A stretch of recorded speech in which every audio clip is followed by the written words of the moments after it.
আজকে তোমাদের রিকোয়েস্টের আরেকটি ভিডিও নিয়ে হাজির হয়েছি। তোমরা যারা বলেছিলে যে আপু মানুষ ছাড়া একটা ভিডিও দিয়েন, তাদের জন্যই মূলত আজকে ভিডিওটি।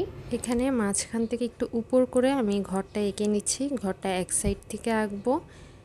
এখানে নিচের দাগটা কিন্তু একদম সমান দিয়েছি, স্কেল দিয়ে আরও ভালো করেই বুঝিয়ে দিচ্ছি তোমাদেরকে। এরপর মাঝখানের দাগটা একটু বড় আর দুই সাইডের দাগগুলো কিন্তু একটু ছোট হবে। এবার মাঝখানের দাগটার সাথে দোনোটা দাগই মিলিয়ে দিব।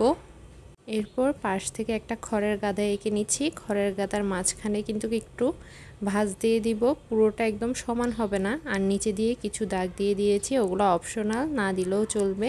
পাশে দিয়ে এখানে আরেকটি ঘর এঁকে নিচ্ছি। অনেকেই ঘর আঁকতে পারো, আর যদি না পারো আমারটা দেখে দেখে আঁকবে।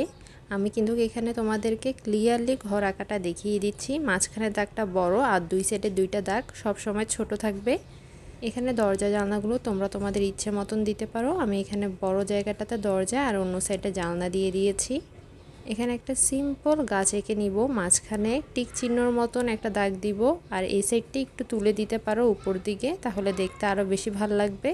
আর গাছের পাতাগুলো নিচের সাইডটা একটু ছড়িয়ে দিব, উপরের সাইডটা একটু কম দিব। এবার পাশে দিয়ে একটা লম্বা দাগ দিয়ে দিব পিছন দিয়ে।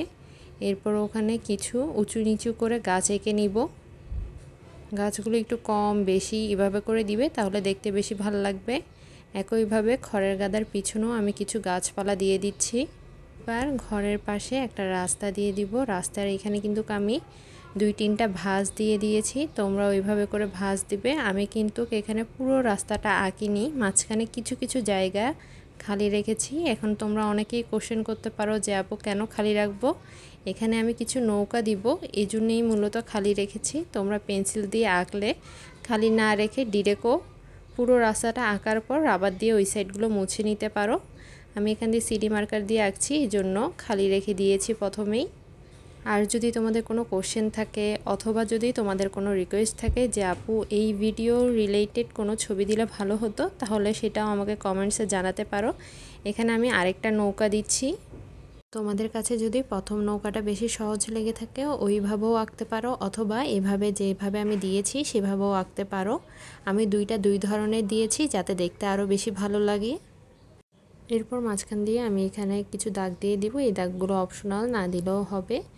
এবার উপর দিয়ে আমি একটা কদম ফুল গাছ দিব। দেখো জায়গাটা কিন্তু আমি অনেকটুকু খালি রেখেছি গাছটা দেওয়ার জন্য, কিন্তু গাছটা অত বেশি বড় দিব না, একটু মিডিয়াম সাইজের দিব, একদম ছোটও না বড়ও না।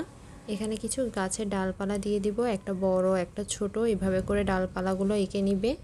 আমি কিন্তু একটা কোণা থেকে গাছের ডালগুলো দিয়েছি। এখানে দুই পাশে 2টা বড় ডাল দেওয়ার পর ওগুলোর কিছু শিকড় টিকড় বের করে দিব। এরপর নিজেদের ইচ্ছা মতন এখানে কিছু পাতা দিয়ে দিবে, কোথাও 2টা কোথাও 3টা। এর মাঝখানে কিছু ফুল দিয়ে দিবে।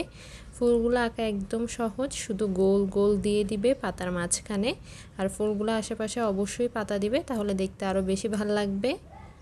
এই কদম ফুল গাছটা কিন্তু কেউ স্কিপ করবে না, সবাই চেষ্টা করবে আঁকার। এখানে পাতাগুলোও কিন্তু সবগুলো আমি একই সাইজের দিইনি, কিছু পাতা একটু বড় দিয়েছি, কিছু ছোট। গাছটা করা আমাদের কমপ্লিট। এবার এটার কালার করে নিব। কালারের জন্য আমি এখানে আমি ব্রাশ পেন ব্যবহার করছি। তোমরা যে কোনো কালার দিয়ে কিন্তু কালারটা করতে পারো। তোমার কাছে যদি পেস্টেল কালার থাকে সেটা দিয়ে প্রথমে টিয়া আর হলুদ কালারটা দিয়ে দিবে, এরপর সবুজটা দিয়ে একটু আউটলাইন করে নিবে। আমি এখানে প্রথমে সবগুলো পাতাতে টিয়া কালার দিয়ে দিয়েছি, এরপর হলুদ কালারটা মিক্স করে নিব ভালো করে। এবার সবুজটা দিয়ে একটু আউটলাইন টেনে দিচ্ছি। সবগুলো পাতাতেই আমি এভাবে একটু আউটলাইন করে নিব। তোমাদেরকে আবারও বলছি, তোমরা যে কোনো কালার দিয়েই কিন্তু এই ছবিটা করতে পারবে। আর আমি ব্রাশ পেনটা শুধুমাত্র কদম ফুল গাছেই ব্যবহার করেছি, আর পুরো ছবিটাই কিন্তু আমি পেস্টেল কালার দিয়ে করব।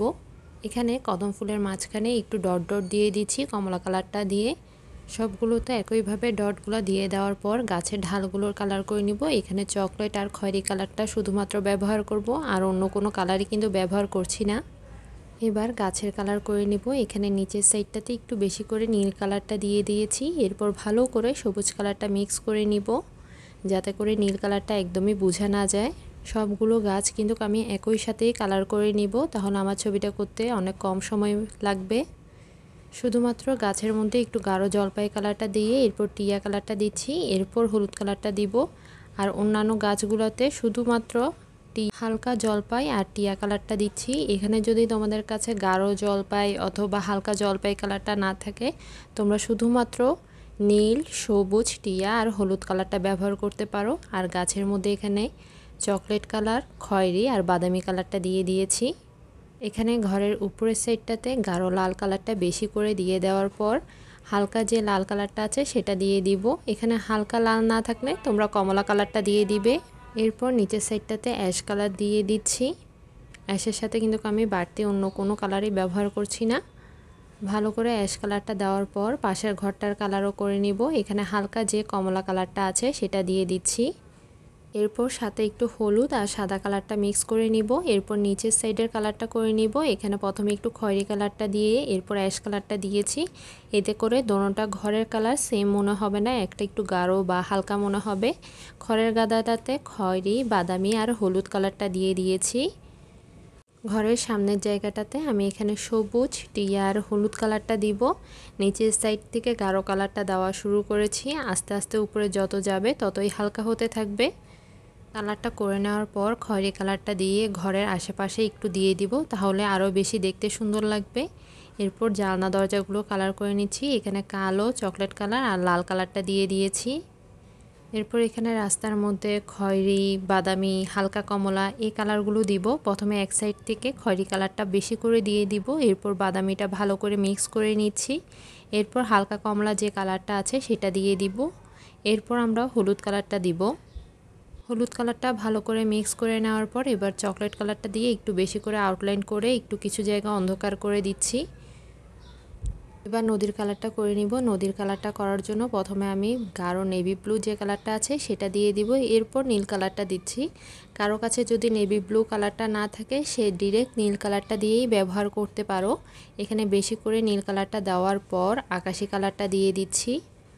আকাশি কালারটা ভালো করে ছড়িয়ে দেওয়ার পর সাদা কালারটা দিব, কিন্তু আকাশিটা কিন্তু আমি এখানে সবচেয়ে বেশি ব্যবহার করেছি, এজন্য বেশি করে আকাশিটা দিয়ে দিবে। সামনের সাইডটা একটু গাঢ় হয়, যত উপরের দিকে যাবে কালারটা ততই হালকা হতে থাকবে।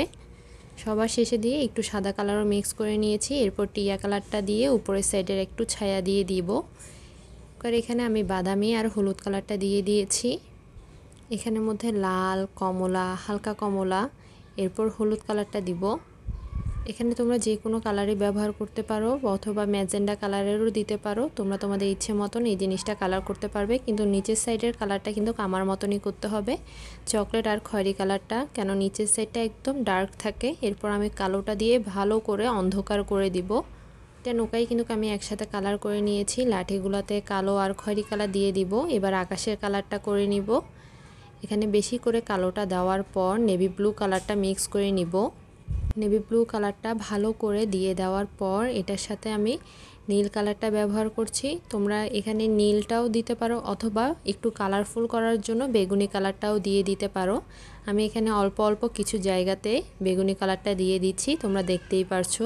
বেগুনি কালারটা একটু ভালো করে ছড়িয়ে দেওয়ার পর আবারও আমি নীল কালারটা দিচ্ছি। নীল কালারটার সাথে যাতে ভালো করে মিক্স করে নাও, মিক্স না করলে কিন্তু ছবিটা দেখতে ভালো লাগবে না। এরপর আমি এখানে অ্যাশ কালারটা দিয়ে নীলটার সাথে মিক্স করব।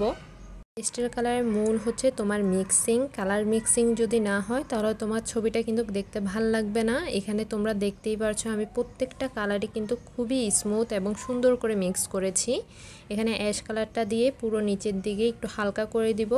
এটা করার সাথে সাথে আমার পুরো ছবির কাজটা কিন্তু এখন শেষ। এখানে শুধুমাত্র এখানে আউটলাইন করার কাজটাই বাকি।